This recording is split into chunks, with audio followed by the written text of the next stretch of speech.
네, 우리 낙원제일교회 고등부, 중등부 친구들과 선생님들, 저희들 오늘은 이제 8월 4일 수요일 큐티 우리가 함께 하는 시간인데요. 우리가 출애굽기, 또 시편, 또 우리가 짧지만 빌레몬서를 지금 최근에 묵상을 했고, 이제 우리가 어제부터 바로 이 사사기 말씀이 시작이 됐습니다.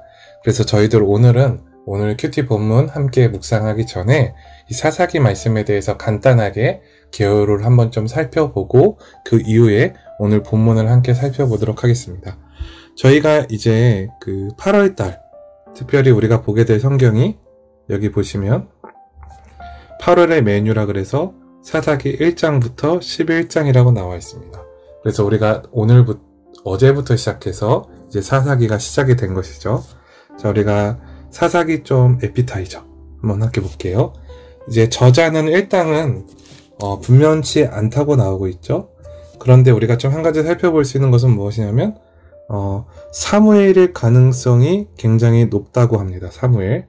근데 또 그렇다고 해서 사무엘이라고 단정하기는 어렵다는 사실을 좀 기억하시고, 그러니까 일단은 후보군은 사실 사무엘 한 명밖에 없는 것인데 그럼에도 불구하고 이것은 정확한 것은 아니기 때문에 그래서 우리가 이 정도로만 좀 살펴보면 좋을 것 같고요. 그 다음에 기록 시기는 BC 1050년에서 1000년경. BC는 거꾸로 돌아가는 거죠.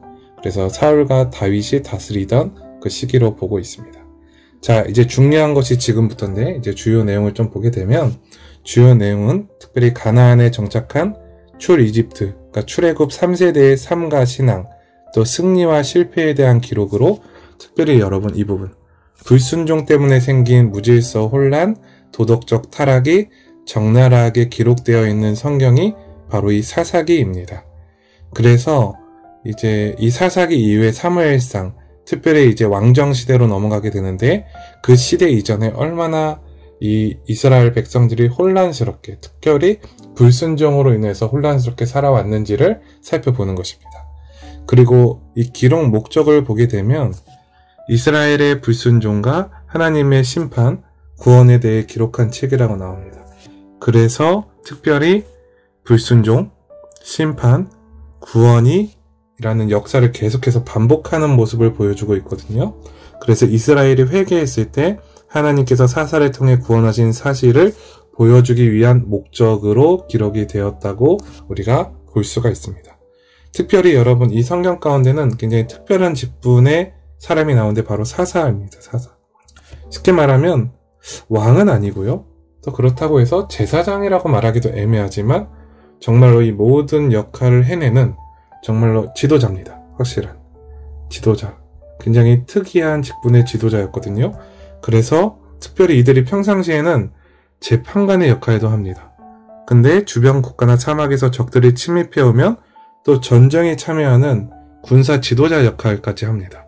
그러니까 굉장히 특이한 케이스죠.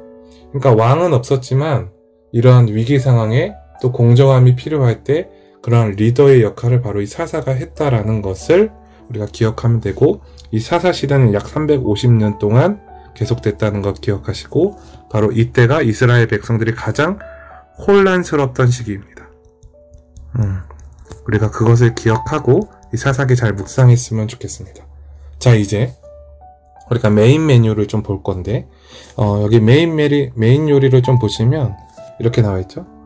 인간의 욕심은 끝이 없고 같은 실수를 반복한다. 이게 정말로 이 사사기의 중심 내용이라고 말을 할 수가 있는데요. 특별히 이스라엘 자손들은 여호와께서 보시기에 악한 일을 저질렀습니다.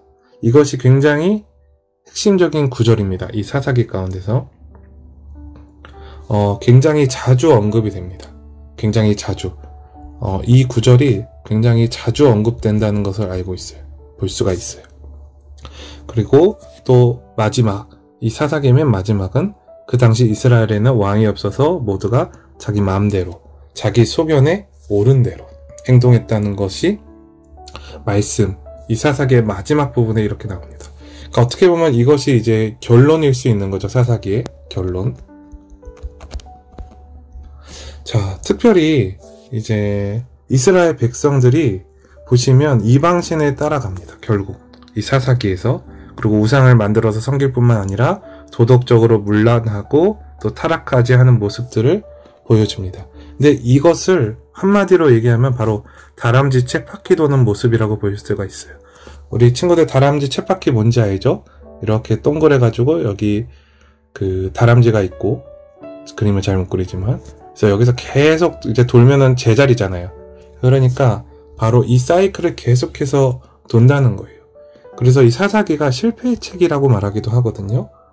왜냐하면 죄 가운데 있다가 또 다시 노예가 되고 이스라엘 백성들이 회개하고 그래가지고 부르짖어 간구하니까 사사를 보내셔서 구원하시고 다시 또 좀 조용히 지내다가 다시 또 죄를 반복하고, 이 다람쥐 쳇바퀴 도는 사이클을 계속해서 보여주니까 어떤 이들은 사사기를 실패의 책이라고 말하기도 한다고 합니다. 그런데 또 어떤 이들은 하나님의 은총으로 가득한 책이라고 말하기도 합니다. 이유는 무엇이냐면 이렇게 다람쥐 쳇바퀴 도에도 죄를 계속 짓는데 결국 부르짖으면 하나님께서 구원을 해주신다는 내용 때문에 그렇습니다. 그래서 우리가 이 사사기 책을 단순히 부정적이고 우리가 그러한 모습만 보는 게 아니라 하나님께서 이 계속적인 구원에 대한 부분을 우리가 잘 유념히 보면서 함께 살펴보면 괜찮을 것 같습니다. 자, 이제 디저트 마지막 부분 볼 텐데, 특별히 이 사사기에서 12명의 사도가 나오거든요. 그래서 여러분들이 굉장히 좀 유명한 사사 같은 경우는 특별히 이제 여자 사사였던 드보라 있고요. 또 기드온은 여러분이 한 번쯤은 분명히 들어봤을 것입니다. 그 다음에 좀 유명했던 사사는 여러분이 너무나 잘 아는 삼손, 기억나시죠? 그 이외에도 무려 12명의, 정확하게 9명, 그래서 합쳐서 12명의 사사가 있었는데요. 여러분, 이 사사들의 인물의 그런 특징이나 이러한 부분들을 보는 것도 이 사사기를 우리가 함께 묵상하는데 하나님께서 은혜 주시는 중요한 요소라고 생각합니다. 자, 우리가 이제 오늘 본문을 좀 보도록 할 건데요. 자, 오늘은 저희들 사사기 1장 11절부터 21절 말씀 통해서 약속 앞에서 나는 이라는 좀 제목으로 저희들이 함께 큐티 진행해 보도록 하겠습니다. 특별히 우리가 오늘은 이 16절부터 21절까지의 내용을 좀 중심으로 나눌 겁니다. 근데 여러분, 제목이 좀 강렬해요. 유다 지파와 베냐민 지파의 실패입니다. 빨간색으로 좀 써야 될 것 같아요. 바로 이 실패. 우리가 오늘 실패에 대해서 한번 살펴보는 것입니다. 특별히 먼저 16절을 좀 보게 되면 모세의 장인은 겐 사람인데요. 특별히 이 모세의 장인과 또 그의 자손, 그 자손이 유다 자손과 함께 종려나무 선 위에 올라갑니다.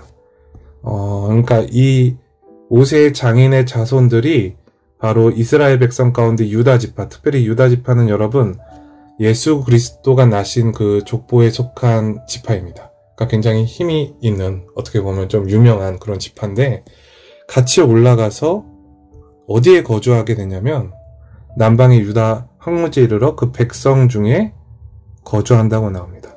자, 그 백성 중에 거주한다, 이것은 뭐냐면 바로 가나안 족속 가운데 거주한다는 말입니다. 그러니까 뭔가 좀 벌써 실패의 냄새가 좀 약간 살살살 나고 있죠? 자, 17절을 볼까요? 17절 보시면 이제 호르마라는 지역을 점령을 합니다. 유다 그 지파가. 근데 여러분, 여기 보면은 잘 가나안 족속을 쳐서 그것을 진멸했다, 이렇게 나오니까 굉장히 잘한 일이죠, 이것은. 하나님의 말씀대로. 근데 여기서 우리가 한 가지 좀 살펴볼 게 있는데, 그것이 무엇이냐면 바로 이들이 형제 시므온, 그러니까 시므온 지파와 함께 올라갑니다. 이 유다 지파가 시므온 지파와 함께 했다는 것. 근데 여러분, 우리가 잠깐 성경을 좀 보도록 할 건데,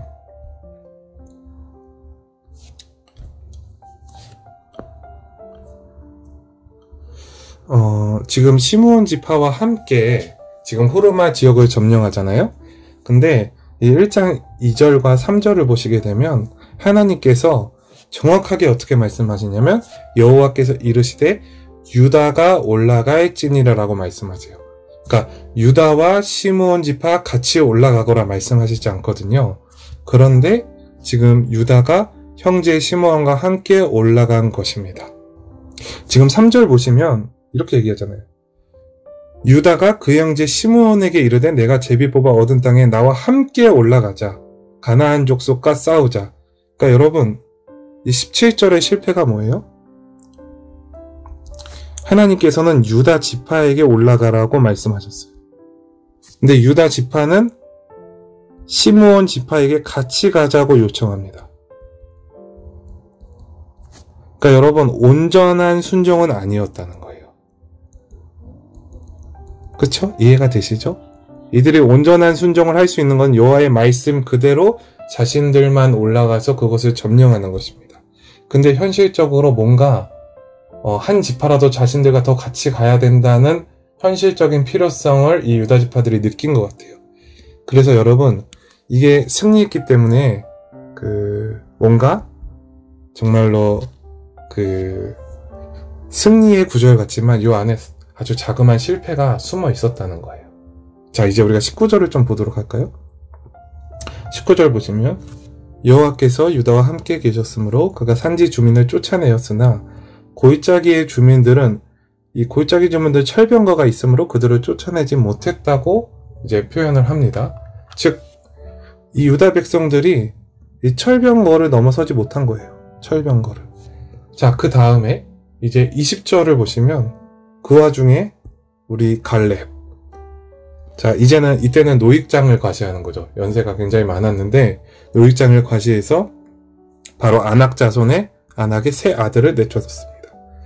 약간 여러분 삼국지 아시나요? 이때 갈렙 보면 약간 황충도 좀 생각나더라고요. 어쨌든 이제 마지막 21절이 오늘 본문의 결론인데요. 베냐민 자손은 예루살렘에 거주하는 엽스 족속을 쫓아내지 못하였으므로 여보스 족속이 베냐민 자손과 함께 오늘까지 예루살렘에 거주하니라. 자, 베냐민 지파도 같이 올라간 거예요, 사실은 이 상황 속에서. 근데 실패했어요. 그래서 여부스 족속과 함께 그곳에서 거주하게 됩니다. 함께가 중요하죠. 주님께서는 분명히 예전에 함께하지 말라고 하셨는데 함께 거주하게 된 것입니다. 이게 오늘 본문의 내용입니다. 자, 우리가 함께 좀 오늘 본문 이제 묵상을 다 했는데 좀 한 가지 생각해 볼 부분이 있거든요. 다른 색깔로. 여러분, 우리가 그 19절을 보시게 되면 이런 부분이 나와요. 여호와께서 유다와 함께 하셨다. 여호와께서는 분명히 유다와 함께 하셨다고 오늘 성경 말씀에 기록되어져 있어요. 근데 여러분, 이 부분을 결국 우리가 좀 다르게 말한다면 여호와께서 함께 계셨음에도 불구하고 뭐를 경험할 수 있다는 거예요? 실패를 경험할 수 있다는 거예요. 이게 좀 충격적인 거죠, 그쵸? 우리 친구들도 항상 성공하진 않죠. 하나님이 함께 하심에도 불구하고. 자, 그럼 여러분, 하나님께 문제가 있는 건가요? 그렇진 않겠죠, 당연히. 근데 누구의 문제가 있느냐? 바로 유다 지파에게. 유다 지파가 하나님께서 이미 약속하신 말씀을 의지하지 못하고 그 약속을 굳게 붙잡지 못하고 자신들의 연약함을 붙들어서 현실 가운데 타협하고 있었다는 것입니다. 그러니까 여호와께서는 분명히 약속해 주셨기 때문에 함께 해주세요. 그러나 하나님께서는 우리가 해야 될 영역, 바로 그것은 하나님을 믿는 믿음으로 반응하는 영역, 여지를 남겨두세요. 근데 바로 유다 지파가 그것 가운데 응답을 못한 것입니다. 그게 바로 오늘 유다 지파가 실패한 영역이라는 것이에요. 자, 우리가 적용하게 한번 같이 읽어봤으면 좋겠는데, 자, 우리 함께 한번 좀 읽어볼까요? 하나님이 하게 하실 거야 라는 말과 이게 되겠어 라는 말 중에 나는 주로 어떤 말을 하는 편인가요? 진짜 순종은 그분이 연약한 나를 통해 일하실 것을 믿고 나를 도구로 내어드리는 것입니다. 적당히 타협하고 곤란하며 피하고 가능한 만큼만 하는 순종이 아닌 하나님이 하실 것을 믿고 100% 순종하는 오늘 하루가 되기를 바랍니다. 여러분, 믿음이 무엇이냐면 자기 자신을 믿는 것이 아니라 연약한 나를 인정합니다.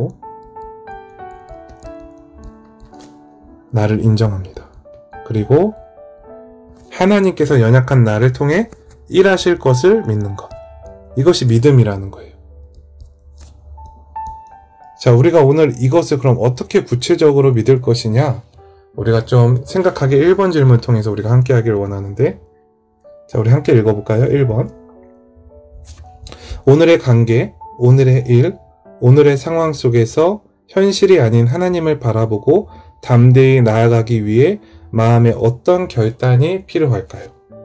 전도사님 개인의 적용입니다. 이것은 저는 어떤 결단이 필요하면 하나님의 말씀, 하나님의 약속을 기억하는 결단이 필요하다고 생각합니다. 여러분, 오늘 다시 한번 성경 볼까요? 분명히 사사기 1장 2절에서 하나님께서는 유다 지파에게 유다가 올라가라고 말씀하셨어요. 근데 유다 지파는 3절에서 그의 형제 시므온에게 제안을 합니다. 여러분, 이게 무엇이에요? 결론은 하나님의 말씀을 기억하지 않았다는 거예요. 근데 여러분, 우리가 정말 기억해야 될 것이 무엇이냐면 하나님께서 이스라엘 백성들에게 수도 없이 말하셨거든요. 우리가 창세기를 출애굽기를 좀 볼 건데 출애굽기 34장 9절을 좀 봅시다. 주님께서 이스라엘 백성들과 다시 한번 언약을 세우시는 10절부터 좀 보시게 되면 하나님께서 보시면 12절, 10절, 그 다음에 13절 좀 여러분 보실까요? 보시면 하나님께서 분명히 말씀하세요. 너는 내가 오늘 내게 명령하는 것을 삼가 지키게 하라. 보라, 내 앞에서 아모리 사람, 가나안 사람, 헷 사람, 브리스 사람, 휘잇 사람, 그리고 여부스 사람 쫓아내라고 말씀하셨어요. 근데 베냐민 자손 21절에서 또 어때요? 함께 살아요. 이 여부스 족속과. 그러니까 여러분, 지금 이스라엘 백성들은 무엇을 못하고 있는 거냐면 하나님의 약속을 기억하지 못하는 거예요. 근데 여러분, 우리들도 동일하죠.